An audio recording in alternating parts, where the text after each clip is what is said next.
mengenai ribut-ribut silsilah ya, silsilah dzurriyyat baginda Nabi Muhammad Shallallahu Alaihi Wasallam yang ada di negeri Nusantara tercinta ini.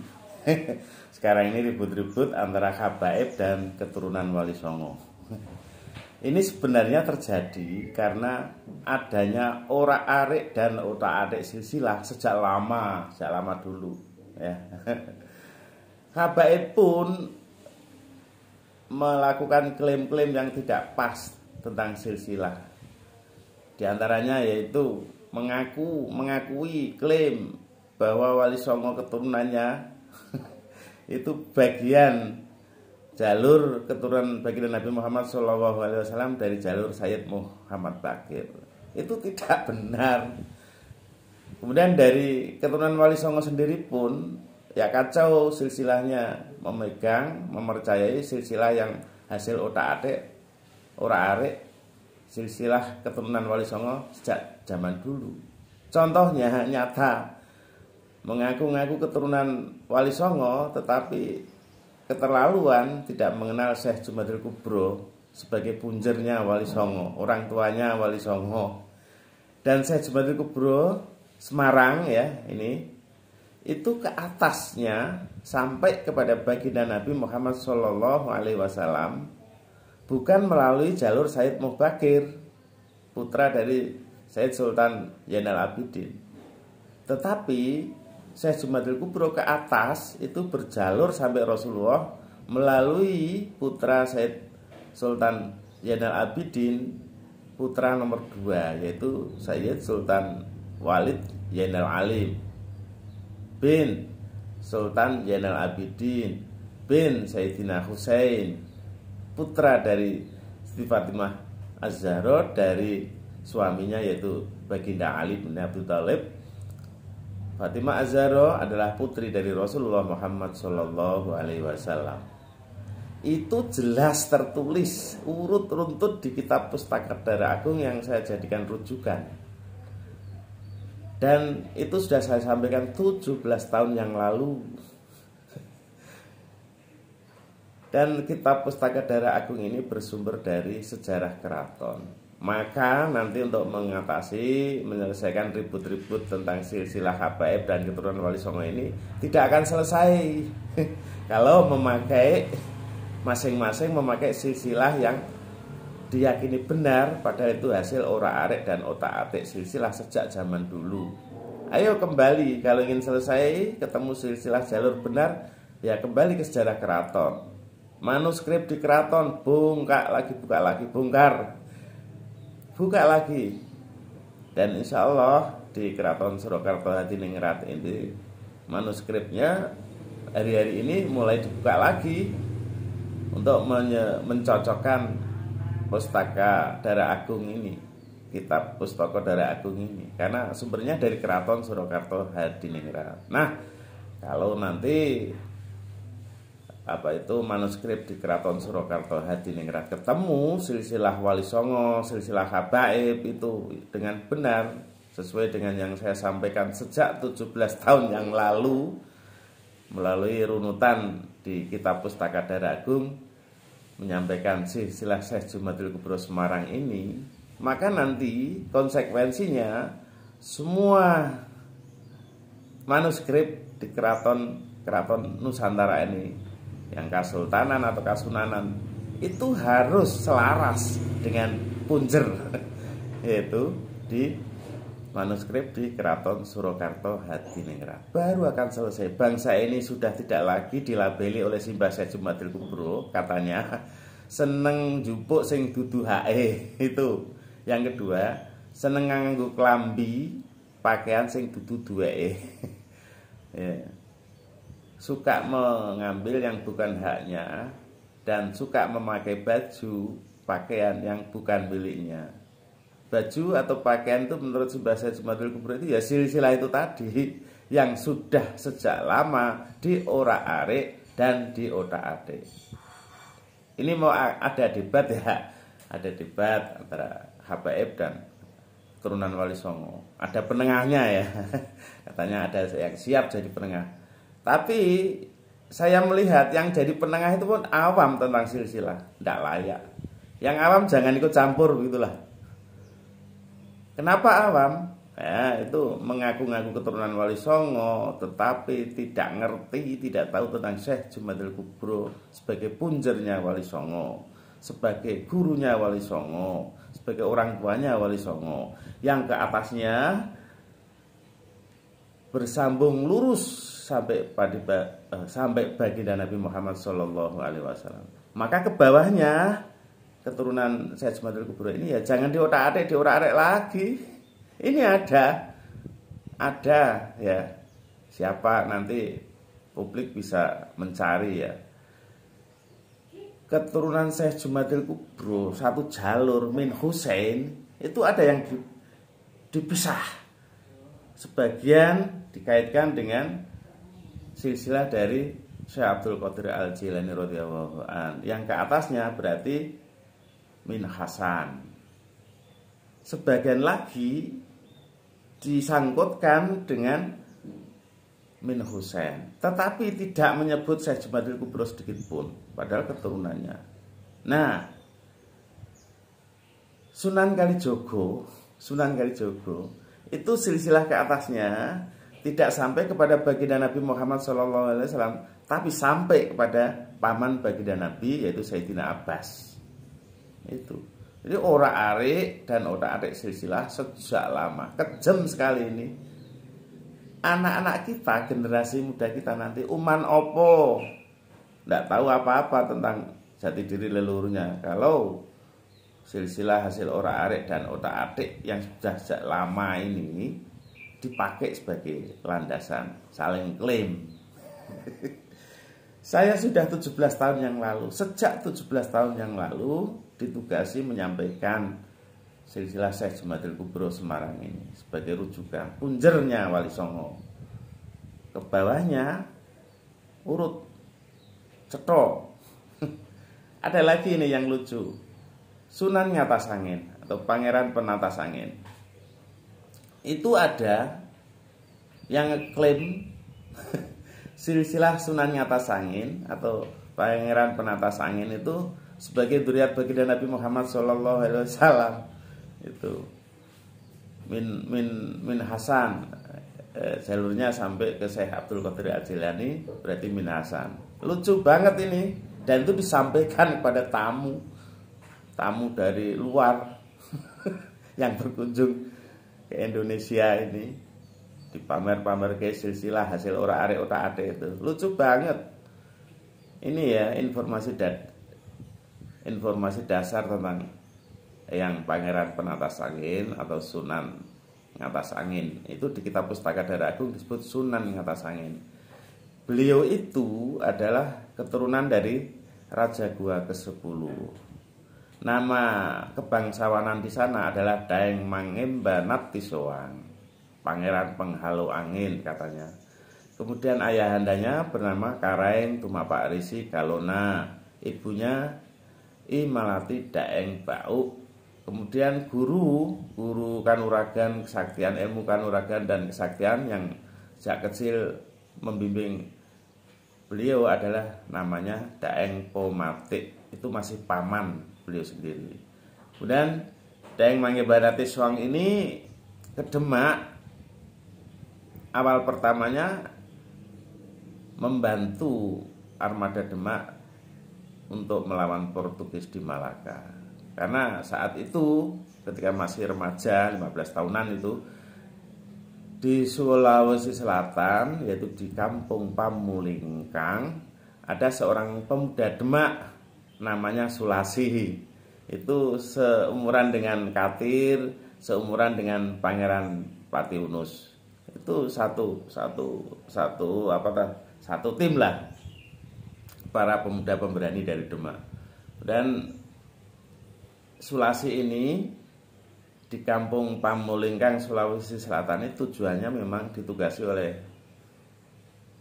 Pangeran Patiunus untuk mencari bala bantuan sekutu dalam rencana penyerangan Portugis di Malaka Januari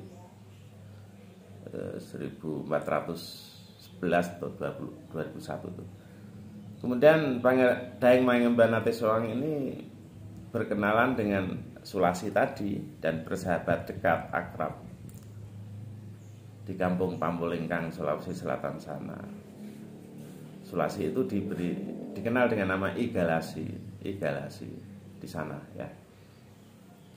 Kemudian mendekati waktu penyerangan Portugis di Malaka, Daeng Mangembanati Soang dan Sulasi ini berangkat pulang dari Sulawesi Selatan ke Jepara, Demak, Jepara, dan bergabung dengan armada Laskar Demak menuju ke Malaka. Itu. Jadi Pangeran Penatas Angin itu nama kebangsawanannya Daeng Mangembanati Soang. Kemudian disebut Pangeran Penatas Angin, itu yang beri nama itu Pangeran Patiunus. Karena apa? Armada Demak yang naik 100 jung itu kapal. Setiap kapal diisi 100 prajurit. Jadi armada Demak itu menyerang Portugis di Malaka itu 10.000 prajurit ya. Ketika sampai di selat mana yang bahaya itu, Selat Berhala atau apa itu, ada badai topan yang menggila menghadang Laskar Demak ini, sehingga korat karet kocar kacir, ada perahu atau jung yang terbalik, ada prajurit tercebur di laut, sehingga saat itulah secara refleks Daeng Mangembanati Soang dari Sulawesi Selatan tadi menggerakkan tangannya menghalau badai, dan Tuhan mengabulkan. Belum Islam saat itu karena baru akan berguru Islam kepada Sunan Kalijogo. Nah, karena badai reda akibat jurus dari Daeng Mangembanati Soang tadi, Pangeran Patiunus melihat, dan kemudian hari disebutlah Daeng Mangembanati Soang dengan nama Pangeran Penatas Angin. Setelah dari Malaka prajurit Demak kalah, semakin simpatilah Daeng Mangembanati Soang atau Pangeran Penatas Angin ini ikut ke Demak, nggak mau pulang ke Pamulingkang, mencari guru untuk masuk Islam. Tersiar guru masyhur pendidik Islam adalah Sunan Kalijogo. Waktu itu Sunan Kalijogo terdengar kabar berada di Tegal, maka Pangeran Penatas Angin itu langsung turun di Tegal, tidak ke Demak, mencari Sunan Kalijogo. Dan riwayat di Tegal itu sampai 2 atau 3 tahun berada di sana, ketemu Sunan Kalijogo, berguru Islam. Nah, setelah menyelesaikan agama Islam, berguru agama Islam sampai faqih, kemudian ditugasi oleh Sunan Kalijogo menjadi memperkuat Demak, mulai dari Sultan Patah, Patiunus, dan terakhir Trenggono. Posisi Pangeran Penatas Angin atau Sunan Ngatas Angin di zaman Sultan Trenggono itu sebagai panglima perang, termasuk penasihat strategi militer Kasultanan Demak zaman Trenggono. Itu tugas-tugas sampai ke Jawa Barat, menundukkan Raja Hindu terakhir Pajajaran, beliau ikut andil. Terus kemudian menundukkan Kadipaten Pasuruan Hindu terakhir. Pada saat itu Sultan Trenggono wafat, tapi Pangeran Penatas Angin ini justru memperoleh istri. Istrinya putri dari Adipati Pasuruan tadi, namanya Ibu Gayatri atau Dewi Gayatri. Nah, itu setelah menikah dengan Dewi Gayatri, yang Pangeran Penatas Angin punya anak dua orang. Satu laki-laki, yang satunya lagi adiknya perempuan. Yang laki-laki itu namanya Imam Prakoso.